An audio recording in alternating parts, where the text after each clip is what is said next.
Hi everyone, I'm Tara Shannon. Welcome to Tara Talks. My very special guest is the wonderful and the incredibly talented and gifted Kathie Donovan. Thank you. One of our leaders in the Ottawa area and beyond. Thank you for being here. Thank you so much for thinking of me. I really appreciate it. I've long wanted to sit down and have a chat with you. Yes, I follow you on all your socials, and we sort of see each other in passing at events and kind of wave, you know, but I was so happy you said yes, so thank you. My pleasure. And obviously, I see you as a leader in our community. I appreciate that. Thank you. So we're talking all about leadership and mentorship. Before we dive into that, tell us what you're doing now. What are you up to? What are all the projects you're into? Because I know it's a million things. I'm vibrating. I just have so much fun doing what I do now. For the last 6 years, I've been pursuing my own thing. Yeah. So finding my own voice, because for many years I was on television, on radio, and I worked for companies, so I had their voice.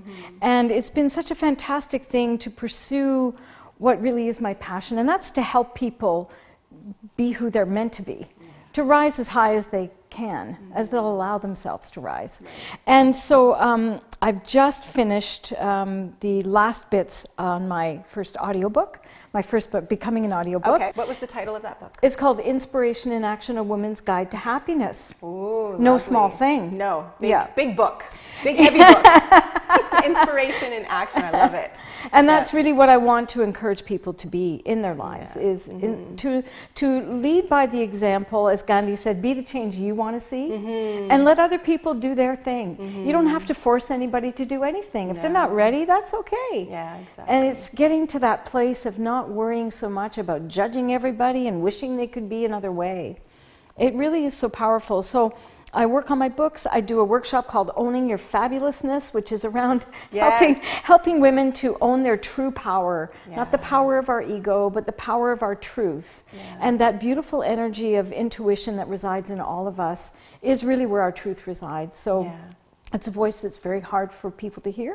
Women this particularly. is so loud. Women and men, unfortunately, we all have it. It's so true. It's so true. I think, you know, we tend to so I resonate with everything you're saying. I use a little bit different language, same message though. So mine is all about find your unfinished. Which is, so my album was called Unfinished that I released last year, so it's all about finding your unfinished. And coming back to the point of women and men, so because I am a woman and this experience I'm having, I tend to go there, but I'll never forget this at my CD launch. So I thought the message of finding your unfinished, you know, stepping into who you fully are, owning your life, you know, the labels of mom, wife, getting, you know, the label of who you are, your own name getting buried under all that stuff, I thought mostly would resonate with women. Well, wouldn't you know, this wonderful man waits in line to get a CD and an autograph. We get chatting. We're talking about the show and all, and he says, in the middle of a sentence, he says, I feel unfinished.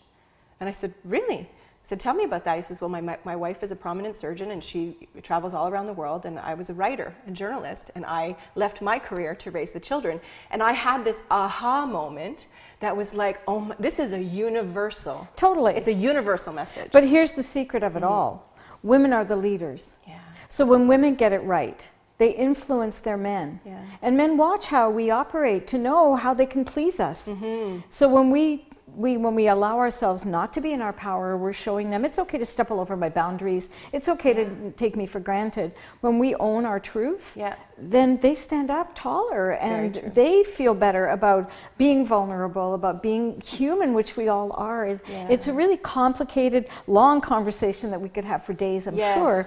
But I really do have this, this great compassion for men, especially because I feel that, you know, women are getting it. We're figuring it out. We're doing it, but we've changed the rules and we haven't given a rule book to anybody. So I think we need to help men too, to learn how to treat us the way we should be treated, and to treat themselves the way they should be treating themselves too. Exactly, because it isn't about us and them. No. It's not about division. No. Or like the original women's movement with Gloria Steinem, you know, like be just like the men. It's not. No, it's not. It's about feminine energy. It's not even gender related. No, that's right. It's about the, you know, it's the nurturing, and it's about finding balance and seeing the balance of those energies, female and male, inside yourself, and finding that balance and giving yourself permission to be the whole gamut. So we all have to be leaders to help each other. You know, it's really about helping each other.